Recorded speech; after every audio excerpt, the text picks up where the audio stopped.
국가교육위원회에서 2025년 12월 대한민국 공교육 혁신 보고서를 발간을 했습니다. 핵심 내용은 경쟁의 악순환을 끊고 성장의 선순환으로 대한민국 공교육의 새로운 패러다임을 열어가자라고 요약이 될 수 있을 것 같고요.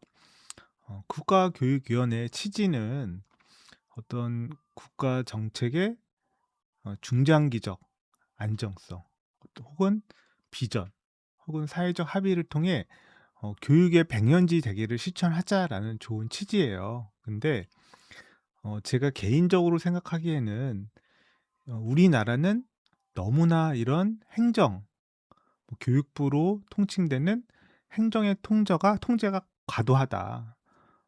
이런 국가 교육 과정이 너무나 어떤 교육의 다양성이라든가 교육 환경에 따른 그런 좀 자유로운 교육을 좀 막고 있는 게 아닌가라는 생각을 하는데, 거기에 또 옥상옥이 생긴 건 아닌지, 그리고 그 국가교육위원회 자체도 어떻게 보면 정권과의 관계에서 자유롭지 못하다.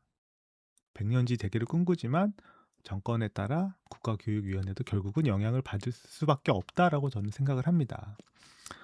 그리고 특히나 국가교육위원회에서 이런 연구 결과를 발간을 할 때 한국교육과정평가원이나 한국교육개발원이나 그다음에 뭐 캐리스라든가 이런 여러 교육 관련 연구기관, 정책 이런 기관들이 있잖아요. 근데 거기와도 어떤 좀 중복이 된다. 그리고 어떤 사회적 합의를 이끌어내는데도 상당히 어려움이 있지 않느냐. 그래서 어려운 시기에 국가교육위원회에 수장이 바뀌었고 이런 행정 인력이라든가 어떤 조직의 체계를 갖추기 위해서 좀 노력하고 있는 걸로 알고 있습니다. 다만 국가교육위원회의 이런 정책적 제시라든가 이런 것들이 현장과 괴리되지 않고 또 교육부랑도 엇박자가 나지 않도록 잘 진행됐으면 좋겠습니다. 시스템의 문제는 시스템으로 풀어야 합니다. 어떤 단편적인 해결책을 넘어 어떤 네 개의 핵심 기둥을 동시에 세우는 총체적 혁신이 필요하다. 그래서 이런 네 가지 핵심 전략을 제시하고 있는데요. 대학 입시 및 학생 평가, 경쟁의 엔진을 멈추자.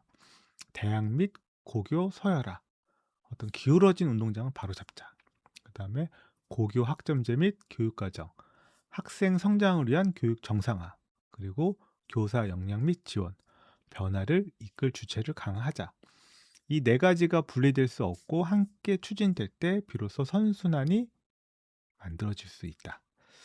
사실 이 네 가지 문제에 대해서는 교육 관련되신 분이라면 누구나 공감을 할 것 같아요. 근데 왜 이게 지금까지 멈추지 못했고 왜 아직도 고교, 대학 서열화가 암묵적으로 있는지, 그리고 고교 학점제의 취지는 참 좋지만 왜 현장은 더 어려워지고 왜 교사들은 더 위축되는지. 그러니까 어떤 이상적인 정책은 누구나 제시할 수 있지만 실제적인 현장의 상황을, 어떤 문제의 대안을 제시하는 게 정말 필요하다라는 생각이 듭니다. 그래서 한번 국가교육위원회 한번 해법을 볼게요. 경쟁의 패러다임을 바꾸는 첫걸음, 절대평가로의 전환. 학생을 줄 세우는 평가에서 학생의 성취를 인정하는 평가로 공교육의 목표를 재설정한다. 상대평가는 줄 세우기다. 어떤 9등급 상대평가, 현재는 5등급으로 바뀌었죠. 어떤 무한 경쟁, 협력의 부재, 성취보단 등수가 중시되니 앞으로 성취평가제라고 통칭되는 절대평가를 도입을 하자. 그리고 5등급 절대평가로 어떤 목표 비율을 등급별 20%, 그리고 수능은 5등급 절대평가 전 과목을 하자. 그래서 교육과정 목표 달성, 협력 학습 가능, 진정한 의미의 학업 성취. 그래서 이 등급을 보면 80점 이상을 1등급으로 하자. 20% 비율, 70점 이상, 60점 이상, 50점 이상, 50점 미만으로 5개 등급을 각 20%를 목표로 한다는 거예요. 근데 왜 우리가 지금까지 상대평가를 하고 있었느냐? 이 대입에서의 공정성 이 논란 때문에 지금까지 이 상대평가를 해왔던 거고, 학교마다 예를 들면 학생들에 대한 절대평가를 도입을 했을 경우에 선생님들이 과연 엄격하게 진짜 성취를 평가할 수 있느냐, 제자들의 어떤 대입에 있어서 불리하지 않도록 너무 쉬운 평가가 생기는 거 아닌가 이런 염려들이 있었거든요. 그래서 그거에 대해서 인제 성적 부풀리기를 방지하고 평가의 신뢰도를 확보하기 위한 체계적인 보안 장치를 마련하겠다. 그래서 3 단계 모니터링 시스템을 구축을 한대요. 그래서 1 단계에서는 단위 학교에서 자기 점검 리스트, 2 단계에서는 시도교육청의 평가관리센터를 통한 컨설팅 및 점검, 3 단계는 국가평가관리센터를 통한 국가표준관리 및 시스템 지원. 근데 저는 이 생각이 들거든요. 대학을 외국처럼 가는 건 쉽고 졸업이 어렵게 만들어야 된다. 그렇지 않고서는 이게 인제 실제로 작동하기가 쉽지가 않다. 그 학교에서는 이 체크리스트를 가지고 평가 질을 관리한다는 건 현실적으로 쉽지 않다. 학생들이나 학부모들 요구도 있을 거고 선생님들도 민원에 시달릴 텐데 이거를 어렵게 내기 쉽지가 않아요. 결국은 쉽게 내고 성적 부풀리기가 생길 수밖에 없고 시도 교육청 입장에서도 평가가 학교장 권한으로 이루어지는 거를 다 감독하고 감사한다는 것도 행정적으로 불가능하고 그리고 어떤 국가평가센터라는 게 실제적으로 이런 큰 역할을 하기 쉽지 않을 것 같다. 그래서 우선은 이 국가교육위원회에서는 안정적 운영을 위해서 도입 초기에는 상위 등급 비율을 제한을 하겠다. 최대 30%. 그리고 한시적으로 하한선을 설정을 하겠다. 그리고 보조 등급을 도입을 하겠다. 1등급 목표 비율 20%를 초과하는 20에서 30% 학생들에게 1 마이너스 등급을 부여해서 변별력 참고 자료로 제공한다. 그러니까 과도기에는 절대평가와 상대평가를 같이 혼재한다라는 생각이 들어요. 그리고 대학에서는 대학이 고교별 성취도 분표 데이터를 활용해서 입시 사정관의 정성적 평가 역량을 강화를 유도한다.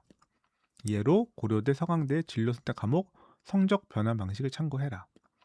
이 입시 사정관이라고 하면 뭔가 전문가라고 생각이 들지만 사실은 이 제한된 데이터로 아무리 이런 정성 평가를 한다 하더라도 요즘같이 인제 생활기록부 역시도 다 좋은 말만 써 있거든요. 그 안에서 옥석을 가르기가 정말 쉽지는 않겠다는 생각이 들어요. 그래서 저는 이런 패러다임의 변화가 근데 이 평가만으로 변하기 어렵고 예를 들면 대학이 들어가는 건 쉽게 한다거나 뭐 프랑스처럼 어떤 좀 랜덤 이렇게 좀 이런 걸 한다거나 아니면 대학 안 가고도 얼마든지 경력을 쌓으면 대학 졸업생과 비슷한 수준의 연봉을 받게 한다거나 그런다라고 하면 요건 자연스럽게 사라질 것 같아요. 이거를 대학 서열이 그대로 존재를 하고 어떤 직업 취업에 있어서 대학이 중요한 상태에서는 절대평가라고 하는 건 사실 현실적으로 쉽지 않다는 생각이 듭니다. 네, 두 번째 해법으로 대입 제도를 혁신을 하는데 수시 정시를 통합하고 평가 방식을 다각화하겠다. 그래서 우리 학생들이 3학년 2학기 때는 거의 교육 과정이 정상적으로 운영이 안 됩니다. 대부분 수능 시험에 올인되거든요. 근데 학생의 역량을 종합적으로 평가하는 체계를 구축을 하겠다. 그래서 9월 수시 끝나면 3학년 2학기는 성적에 반영이 안 돼요. 그러니까 학생들이 12월 정시에 올인을 하고 문제풀이 학원으로 학교가 바뀌는 게 사실 현실이거든요. 근데 이거를 앞으로는 3학년 2학기까지 학사 운영을 정상화하고 그때 일괄로 정시와 수시로 일괄 선발하겠다라는데 이게 사실은 학교나 대학에 큰 부담으로 작용할 것 같고 그다음에 사실 학생들 입장에서도 '이게 과연 통합 운영이 더 좋을까?' 저는 거꾸로 현행 운영이 더 지금까지 또 쪼끔 시간적인 여유나 준비에 있어도 더 나을 수도 있다. 그래서 '일괄 선발한다.'라고 하는 게 이론적으로는 좋아 보이는데 현실적으로는 쉽지 않을 것 같다는 생각이 들고요. 성과 방식의 다양화. 가군에서는 정량 평가, 교과 전형, 수능 전형, 교과, 수능, 통합 전형을 운영하겠다. 나군에서는 정성 평가, 학생부 종합 전형, 학생부 면접을 이게 종합해서 평가하겠다. 근데 이게 학부모 입장이 제대로 반영이 안 된 것 같아요. 제가 고3 학부모 입장에서는 선발 방식은 단순화해야 된다. 다양화가 아니라 단순화해야 된다. 대부분의 학부모님들은 아이들 뒷바라지하는 것만 해도 벅차요. 입시 준비가 쉽지 않습니다. 저도 설명이 몇 군데 다녀봤는데 대학마다 다 제각각이에요. 이거 어떻게 준비하라는 건지. 사교육 컨설팅, 뭐 입시 컨설팅이 그렇게 활성화될 수밖에 없는 이유가 학교마다 어떻게 보면 자기네 학교에 맞는 인재를 선발한다는 그런 취지는 좋지만 학부모 입장에서 큰 부담이다. 그리고 서울 주요 16개 대학에 부과된 정시 40% 선발 규정을 폐지하고 대학의 자율성 확보한다. 이 대학의 자율성 하면 되게 좋아 보이잖아요. 결국은 다 더 다양해지고 더 제각각이 된다는 거예요. 이거는 정말 정보의 비대칭성이 극에 달할 거라고 염려가 됩니다. 수능에서 소논술형 문항을 단계적으로 도입하여 사고력, 평가를 강화하고 이를 통해 대학별 논술고사를 대치 폐지하도록 유도한다.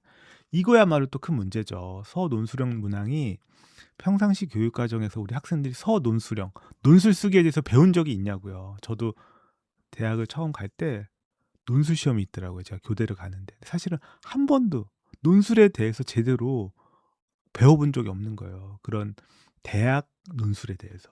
일반적인 논리적인 글쓰기나 이런 것들은 얼마든지 쓸 수 있지만 제한된 시간 안에 주제에 맞게 분량에서 기승전결에 맞춰서 논리적으로 주장하는 글에 연습이 안 돼 있어요. 결국은 이게 사교육을 주장할 수밖에 없다. 그래서 이것도 제 입장에 쉽지 않을 거다라는 생각이 듭니다. 그 세 번째 해법으로 서열화 해소, 선발의 다양성에서 교육과정의 다양성으로 모든 학생이 양질의 교육을 받을 수 있도록 고교 체제를 개편하고 지역 거점 국립대를 육성하여 대학 서열 구조를 완화한다. 그러니까 지금 현재 자사고, 외고, 국제고가 서열의 위라고 생각을 하는 것 같아요. 근데 일반고가 아래 있고. 근데 요즘 최근에 또 그렇지도 않아요. 내신이 수시에서 중요해지다 보니까 외고 점수가 많이 낮아진 걸로 알고 있고 거꾸로 일반고를 선호하는 분위기도 있거든요. 그래서 자사고, 외고, 국제고의 학생 우선 선발권을 폐지하고 모든 학교가 동등한 조건으로 학생을 모집하도록 전환한다. 그럼 외고, 자사고, 국제고 없어지는 건가요? 이 취지에 안 맞는 거죠. 그러니까 어느 학교든 어느 나라든 어떤 목적에 맞게 어떤 이런 선별적인 학교를 하는 학교 이게 현실이고 근데 이런 걸 폐지한다고 하면 이게 없어야라는 건데 이게 현실적으로 쉽지 않다. 그래서 초중등 교육부 시행령을 개정해서 일반고로 단계적 전환하겠다. 혹은 재정적 행정적 인센티브로 자발적 전환 유도하겠다. 국가 경쟁력이라든가 어떤 영재 교육이라든가 어떤 미래 인재 양성 측면에서 무조건 나쁜 걸까? 한번 생각해 볼 필요가 있을 것 같아요. 그래서 교육과정 다양화, 공동교육과정 운영하겠다. 지역 거점형 공동교육과정, 공유 학교로 활성화하여 일반고 학생들도 심화 특성화 과목을 이수할 수 있는 기회를 보장을 하고 근데 이게 사실은 또 쉽지 않은 게 고교는 저희 자녀들만 봐도 집에서 멀어요. 근데 공유 학교는 또 얼마나 멀까? 그리고 온라인으로 하는 거는 사실은 요즘에 유튜브만 틀어놔도 뭐 옥스퍼드도 외국의 우수한 대학의 세계적인 석학들의 강의 내용도 다 있거든요. 그래서 이게 이론은 좋지만 현실적으로 어렵다. 그래서 공유 학교는 어떤 학점을 보조한다거나 근데 이런 도서 벽지에서 어떤 온라인 학교로 혹은 어떤 이게 통학이 좀 버스라도 좀 지원해야지 이게 가능한 게 아닐까. 그리고 학생들마다 사실은 고등학생이라 하더라도 어떤 친구 관계라든가 어떤 이런 것들이 대학생들도 쉽지 않은 거거든요, 이거는요. 그래서 이게 정말 좀 준비도 많이 필요할 것 같고 내실하기 쉽지는 않겠다. 그리고 대학 서열화 완화 비전을 중장기로 제시하는 게 국립대 통합 네트워크예요. 서울대를 포함한 국립대들의 공동 선발 및 학위 수혜 모델 구축. 근데 이게 학벌이 근데 거의 멸종한다고 하잖아요. AI 시대에. 그래서 어떻게 보면 이제 앞으로는 이 대학 간판보다는 실제 어떤 일에 대한 역량으로 실제 프로젝트를 러닝 바이 두잉 이렇게 실행하면서 그 역량을 발휘하고 어떤 그런 인재들이 어떤 회사에서 좀 더 선발이 되지 않을까. 그래서 서울대 10개 만들기 지금 현재 이재명 정부의 가장 핵심 교육 정책인데요. 거점 중립대의 전략적 투자를 통해 교육 연구 경쟁력을 강화하겠다. 근데 가장 핵심은 거점 국립대 교수진일 것 같아요. 그래서 대학도 결국은 가르치는 사람이 가장 핵심이다. 세계적인 석학들이 와야 되고 서울대 이상의 교수들이 거점 국립대로 가야 되는데 이게 과연 현실적으로 가능할까? 그래서 우리 학생들도 마찬가지로 요즘에 학교에서도 이런 조금 지방에 있는 선생님들이 다시 시험 봐서 수도권으로 몰려요. 왜냐하면 생활 인프라라든가 모든 문화 시설, 교육 여건, 뭐 사회적인 모든 인프라 측면에서 이 수도권 서울을 어떻게 무시할 수가 없거든요. 그래서 이거에 대해서 서울대 엮개 만들기 참 쉽진 않다. 하지만 현재 정권이나 현실적인 입장에선 그나마 이거라도 해서 지역에 이런 교육 거점도 만들고 어떤 교육 재생, 지역 재생을 노리는 수밖에 없는 상황이다. 근데 다만 단순히 돈만 투자한다고 지역의 어떤 이런 지자체와 연계라든가 정말 합심해야 된다는 생각이 들어요. 네 번째 해법으로 고교 학점제를 정상화하겠다. 진정한 학생 선택권의 시작.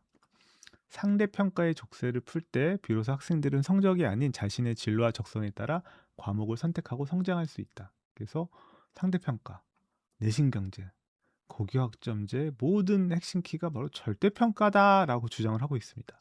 그래서 정상화된 고교학점제다. 자유로운 과목을 선택하고 소인수 심화 과목도 활성화하고 실질적 기초학력 보장하고 교육과정 다양성 확보한다.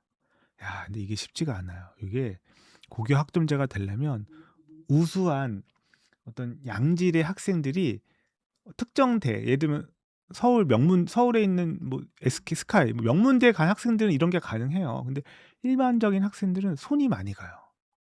위기 학생도 많고 절대평가 하나만으로 학업 의지가 없다거나 학교 부정한다거나 여러 문제 있는 학생들이 다 해결됐다는 것은 어불성설이다. 그래서 문제점 상대평가 하에서 내신에 유리한 과목으로 쏠림 현상이 발생한다. 소인수 과목 기피. 당연하죠. 대입이 불리한데 내가 좋아한다고 무조건 갔다가 대학을 제대로 못 가면 손해잖아요. 일단 변화. 학생들은 등급 경쟁 부담 없이 자신의 흥미와 진로 계획에 따라 자유롭게 과목을 선택할 수 있다. 근데 이게 참 아이러니해요. 대학에서는 요즘에 과를 다 통합을 하고 있어요. 다양한 융합 교육도 하고 있고 어떤 1, 2학년 때 다양한 과목을 듣고 전공 심화 3, 4학년 때 선택하게 하고 있는데 거꾸로 아직 진로 경험이나 인생 자아 정체성 뭐 여러 가지가 부족한 학생들한테 너무 빠르게 선택하는 게 아니냐. 그러니까 고교 학점제가 취지는 좋고 실제로 좋지만 실제 현실의 운영에 있어서는 좀 어렵지 않나. 현행 고교 학점제의 상대평가가 적용되는 진로 융합 선택 과목부터 우선적으로 절대평가로 전환을 한다. 근데 저는 요즘같이 빠르게 변화하는 시대에 고등학교 때까지는 공통교육을 해도 좋다. 그 공통교육 안에 얼마나 양질의 교육을 담느냐라고 하는 거지 다양한 교과목이 많아진다고 하면 그 질 관리는 어떻게 할 거냐. 선생님들이 그 과목에 대해서 현재 공통교육과정만큼 질 관리가 될 수 있느냐. 이거에 대한 의문이 좀 듭니다. 새로운 패러다임으로 경쟁의 악순환에서 성장의 선순환으로 억압적인 경쟁에서 벗어나 모든 학생의 성장을 지원하는 선순환 구조로 대탄생하겠다. 다양하고 특성화에 대한 대학, 성장 중심 평가, 절대평가를 도입한다는 거고 수평적 고교 네트워크, 뭐 자사고, 뭐 특목고, 뭐 여러 가지 영재고 없애겠다는 것 같고요. 교육기회 균등, 모든 학생의 성장을 지원하겠다. 그리고 공교육 신뢰 회복해서 사교육 수요를 감소시키겠다. 학생의 맞춤형 교육 과정. 이게 쭉 선순환을 한다라고 하는데, 근데 우선은 현재의 고교 그리고 교실이 옳다는 건 아니에요. 그리고 우리 학생들이 불필요한 시간과 에너지와 노력을 낭비하고 있다는 생각이 들어요. AI 시대에 정말 몇 초면 뚝딱 나올 지식을 외우느라고 참 많은 시간을 낭비하고 있다. 고교 과정은 조금 단순화시키고 조금 학생들이 자유롭게 어떤 대학 가지 않더라도 충분히 사회 경험을 쌓을 수 있는 시스템이 좀 구축되면 좋겠다. 그리고 진짜 공부가 좋고 연구가 좋고 뭔가 학문적인 깊이를 더하고 싶은 학생들이 대학을 가야 된다. 저는 아마 이것도 사회적인 경험이고 사회적인 어떤 변화가 필요할 것 같아요. 저는 좀 서서히 오고 있다라고 생각이 들고 대학이 꼭 나의 직업의 안정성이나 나의 미래를 보장하지 않는다라는 아마 사회적 인식이 생기면 자연스럽게 입시 경쟁도 좀 줄지 않을까. 그래서 고등학교 때 우리 학생들이 조금 더 자율성도 갖고 그리고 학업 부담도 좀 낮추고 특히 대입은 단순화하는 게 맞겠다라는 생각이 듭니다. 그래서 평가 혁신으로 교육과정 정상화를 이끌고 정상화된 교육이 불평등을 해소하고 공교육 전체의 신뢰를 회복하겠다. 그래서 이제 이런 이행 로드맵을 짰는데요. 사회적 합의를 바탕으로 예측 가능하고 안정적인 변화를 추진하겠다. 1단계는 26년까지 사회적 공론화, 법령 정비, 그리고 여러 가지 이런 절대평가의 일부 적용. 중기에는 30년까지 어떤 평가관리센터 시스템을 구축을 하고 이런 절대평가를 단계적으로 확대하고 수시 정시 통합을 하겠다. 그 세 번째로는 서열화 완화하겠다. 31년 이후에는 국립대 네트워크 고교 체계 개편, 중장기 과제를 본격 추진하고 수능을 자격고시화하겠다. 그럼 대입이 대학에서 그러면 고교에 관련된 입시 데이터가 부족하잖아요. 결국은 대학 본고사나 이런 것들이 어떤 형태로든 부활할 수밖에 없다. 논술이 됐든 면접이 됐든. 그래서 이런 것들이 이제 우선 국가교육위원회에서 낸 건데 어떻게 보면 핵심은 절대평가인 것 같아요. 절대평가를 통해서 평가 혁신을 한다라고 했지만 이 절대평가가 또 만능은 아니거든요. 그래서 이게 상대평가와 절대평가가 어떤 장단점이 있고 그래서 그게 결국은 공정하면서도 역량이 있는 인재가 원하는 대학에 가서 진로를 개척할 수 있어야 되는데 우선은 대학이 좀 개혁이 돼야 된다. 아까 제가 말씀드린 것처럼 대학 들어가는 게 좀 쉽게 하고 정말 대학 안 가도 먹고 사는데 지장이 없으면 지금의 이런 입시 과도한 경쟁은 많이 줄어들 수 있다라고 생각이 듭니다. 우리 교육 어디로 향해 가는가? 경쟁을 넘어서 함께 그리고 성취를 하는 모두를 위한 좋은 삶. 그래서 제가 교육 관련 일도 하고 행정도 하고 학교에 근무를 하면서 느끼는 거는 교육이 너무 좋은 말 대잔치다. 그래서 우선은 이런 입시 부담을 낮추는 방법은 좀 단순화시키는 거. 그리고 대학이 어떤 가지 않아도 좀 우리 학생들이 좀 어떤 삶의 영위에 있어서 좀 가능하도록. 근데 우리 산업 구조가 어떻게 보면 양극화되고 있거든요. 일부 대기업과 그다음 중견 기업들이 막 줄고 있어요. 그래서 국가의 역할이 참 중요하다.